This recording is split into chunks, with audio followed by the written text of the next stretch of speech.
Hey everyone, welcome back. I'm Sky Gracely, and this is Spiral Emanations. We're all about uncovering weird mysteries and secret histories, that sort of thing hiding in plain sight. And I'm Ree Sparrows, all the way from London. Glad you're here. So this weekend, I volunteered at a Dia de los Muertos event in the park.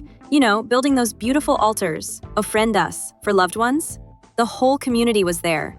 That sounds amazing. Did you make one of the big marigold ones or more candles? Mostly candles, honestly. After the rain started, I was on a full candle rescue mission. But I really love the marigolds. There's something almost electric about them during Day of the Dead. People say the color and the scent help guide the spirits back to visit. My neighbor calls them spirit beacons. Exactly. They're not just decoration. In Mexico, the marigolds called cempasúchil goes all the way back to Aztec legends. The petals are bright enough to catch a soul's eye, and the scent's supposed to draw loved ones through from the other side. So with the marigolds and the candles, and then that rain, I bet you had your hands full trying to keep anything lit, huh? Anyway, I was determined to keep those candles going. I ended up grabbing some cardboard and tried shielding the flames, but yeah, somehow I ended up with soot all over my poncho and hands. Like full ash-streaked altar gremlin. I think I actually leaned in the hardest, but it felt worth it. What about you? Any costume changes on your end this week? Well, I decided to check out London's new protected bike lane. Figured I'd make it more of an event and wore my embroidered cape, just to keep things on brand. Everything was fine until about halfway down when the cape snagged itself on my handlebars. Somehow, I managed to stay upright, but the kids at the bus stop definitely got a show.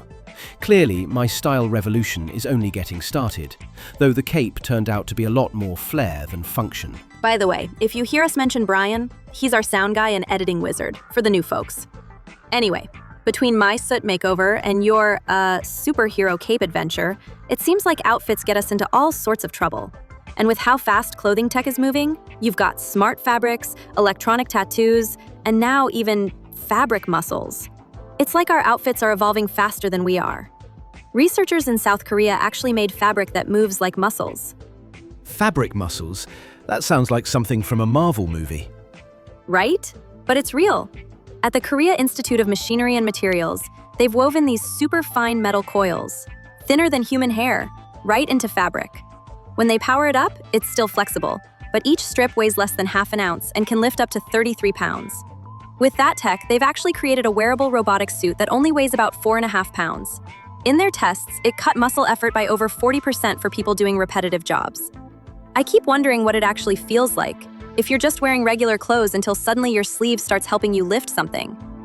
From what I've seen, the coils stay hidden inside the fabric, so it almost looks and feels like regular clothing until it activates. There aren't any little motors in there either. The movement comes from those special materials. Sometimes the metal coils you mentioned, or these plastics called electroactive polymers. When a current runs through them, they contract and flex, working like artificial muscles woven into the fabric. The cloth actually helps with the effort. It's wild that people are already using this for real jobs or while recovering from injuries. That's huge. They even tested a lighter version, just 1.8 pounds, for shoulder rehab in hospital patients. Some folks improved their movement by 57%. Those results seem really solid, especially with testing in actual hospitals. The research team is from the Korea Institute of Machinery and Materials, and the hospital trials were at Seoul National University Hospital. The next headline, though, goes inside your head, sort of literally. Over in Texas, there's this group at the University of Texas at Austin who made something called an e-tattoo. It's a super thin electronic sticker for your forehead that tracks your brainwaves and eye movement. It's meant for people in really high-stress jobs, think pilots or surgeons, so you can see when someone's getting mentally tired on the spot. And it's totally wireless, with a prototype that costs around $200. I'm really curious how far they've actually gotten with this. If it's still early days, or if it's already been tried out in real situations. They have lab studies. The e-tattoo could pick up when someone's work got more challenging just by tracking shifts in the brainwaves, all by the UT Austin team. So now we've got smart fabric to boost your muscles and tattoos that watch your brain. It's wild. Tech is really getting stitched straight into our lives. And to really dig into what that means, beyond the regular news, I wanted to talk to someone who actually spends their days working with fabrics and the stories behind them.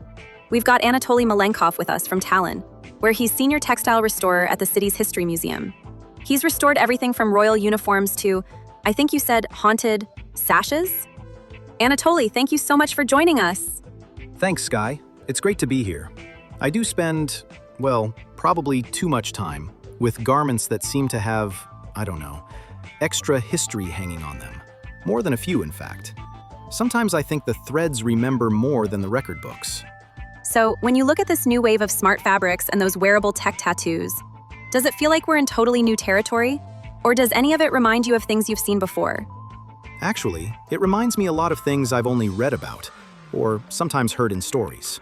Old Baltic and Slavic tales, for example, are full of legends about Tartaria, this lost civilization, where clothes weren't just, clothing.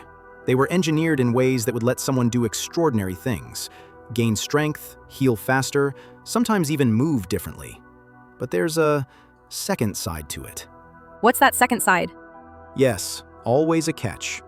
In these tales, there's usually mention that such garments, or the tattoos worn with them, could let someone else control you if the wrong person wanted to. I can't say for sure if that's true, but my family's had this woven sash, passed down for ages, part of a set from my grandmother. It's always had a strange reputation. Some even say it's haunted. The first time I really tried to handle it, bare hands, no gloves, just sorting for a museum catalog, it was strange. I felt dizzy. Actually, I blacked out for just a moment. What was that like for you? It was strange. Almost like the room spun, and then I snapped back. Only a few seconds, but it really unsettled me. After that, we started noticing other odd things at the museum, like a staff member getting a static shock from a shelf, or finding that a textile had shifted a bit overnight without anyone moving it. Nothing dramatic, no objects flying across the room, but maybe a wrap or sash not folded the way you left it, or a coat slipping off a rack that seemed solid. It's nothing we could prove was unusual, but these small things add up, I think. That would definitely make me pay attention.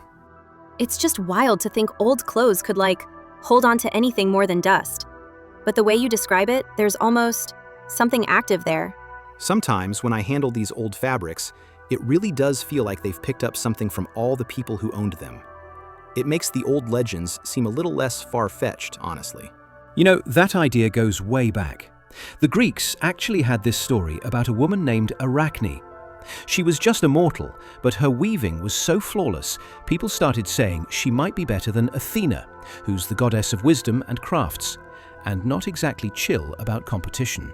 I think I remember this. So what happened next? Yeah, big time.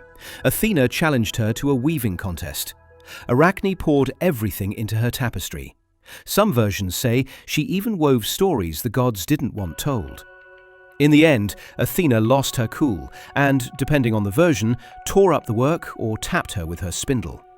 That's when Arachne changed. Her hands shrunk, her body twisted, and she became the very first spider. That's where the word arachnid comes from. Even now, I think myths like that make you feel like there's something mysterious woven into old textiles. Something you can still sense if you're paying attention. It can seem that way, especially late at night in the storerooms. Makes you wonder if those old traditions weren't just stories, but maybe warnings. Like I mentioned with Tartaria, what really stands out in those old tales is their textiles. People talk about loom masters called the Vishivani who could make fabrics nobody else could. And the main thing everyone fixates on is this material they supposedly used, called thread steel. It was supposed to be soft, almost like silk, but also incredibly tough. Some old museum textiles are even known for having a dark shimmer in the thread. No one can say for sure what it is, but it always makes people think. It's really wild to imagine. A fabric that's basically unbreakable but still feels like silk. Reese, what real legends or stories come to mind when you hear that? Oh, this kind of story comes up everywhere. In ancient Greece, you've got the myth of the Golden Fleece, Jason and the Argonauts chasing after a magical ram's pelt, supposedly so tough and brilliant it could bring whole kingdoms fortune and protection. But even outside of legend, there's byssus, sea silk from the Mediterranean. It's made from the threads of a giant clam and was so rare and light that people thought it had otherworldly properties. Only priests and royalty ever got to wear it, and they treated it almost like a sacred fabric. That sounds incredible. I've never even heard of sea silk before. There are stories about lengths of byssus so fine they drift in the air, almost vanishing if you breathed too hard. And then you've got regular silk. When it first made its way from China, it was so mysterious to the outside world that people guessed it must have come from some sort of enchanted worm or hidden alchemy. So the idea of a thread that's soft, nearly invisible, but impossibly strong. Honestly, legends are packed with fabrics like that. And it's wild how those old stories seem to echo what you're seeing with the Tartarian sashes, Anatoly. Okay, now I want a scarf like that. I'd never take it off. But bringing it back to these Tartarian garments, Anatoly, what actually made them special? It wasn't just the thread. The Vishivani, with their thread steel, also relied on these things called claymore tattoos, blue-black patterns on the hands or wrists. But in the old tales, they weren't just for show. The story goes, they acted almost like keys. Only the person with the right claymore could command the garment. And here's the strange part. As people's lives or jobs changed, they'd add new marks layered over the old, almost like lines being added to handwriting over time. That's so intricate. What kinds of experiences have you or other restorers had with garments like that? I haven't had anything myself, but a lot of restorers talk about odd sensations when handling certain garments. Sometimes it's a bit of warmth, or even a tingling feeling. I can't really explain it, but the stories are out there. So, these special clothes, were they just for a few people, or did they become more common over time? At first, only leaders or warriors had them. Later on, though, the top rulers, they were called the technarchs, decided everyone should wear them. There was this group called mindbinders, kind of like officers or organizers, who used the tattoo codes, meaning the special marks people had on their skin, to coordinate activities, like big construction projects, festivals, anything that involved lots of people. What was it like for someone who didn't want to wear those marked garments? How did things change once it spread to everyone? At first, it was seen as a privilege, but after a while, not really. If you didn't wear the marked garment by then, you were seen as an outcast, or worse. Some say the mindbinders could even coordinate crowds, moving people together in big events, as if everyone was wired up at once, like a puppet master, though that's my word for it. And beyond that, people tell all kinds of stories. Garments twitching if the wrong person tried them on, or pulling away from unfamiliar hands. I haven't seen it myself, but it comes up a lot in stories from the region. What kind of resistance formed against the mindbinders? Who tried to break free from all this control? There are stories about a group called the Blank Weavers. One legend tells of Valina, a factory worker, and Leszek, who invented thread steel. Together, they discovered an unbinding word that could snap mindbinder control for a moment. At a winter parade, Valina used it in front of Duchess Valeska. People just woke up. Chaos broke out, and Valeska vanished into the tunnels beneath the cathedral. Some say her cloak actually merged with the stone as she escaped. That image, crowds suddenly freed, ruler disappearing underground, feels like an epic carved into city stone. The story left its mark, literally. Even now, in the region, you'll find old crypts and tunnels everyone avoids, and legends about sashes that tighten if touched by the wrong hands. And online, people spin Tartaria into a lost super civilization with secret tech and relics. But on the old maps, it was just the name for a wide-open unknown. It was a placeholder for mystery stretching across Siberia and beyond. When the name faded, imaginations filled the gap. Vanished empires, star forts, floods. The blanks turned into stories. Anatoly, what kinds of real traces of these warnings turn up? Sometimes, restorers come across blank or scorched patches in woven sashes, almost as if someone tried to remove a dangerous pattern before passing it on. That lines up with deep folk caution, like the curse shirt legends. In Greece, the shirt of Nessus destroyed Heracles. In Estonia and Scotland, families double-washed or avoided clothing from the dead.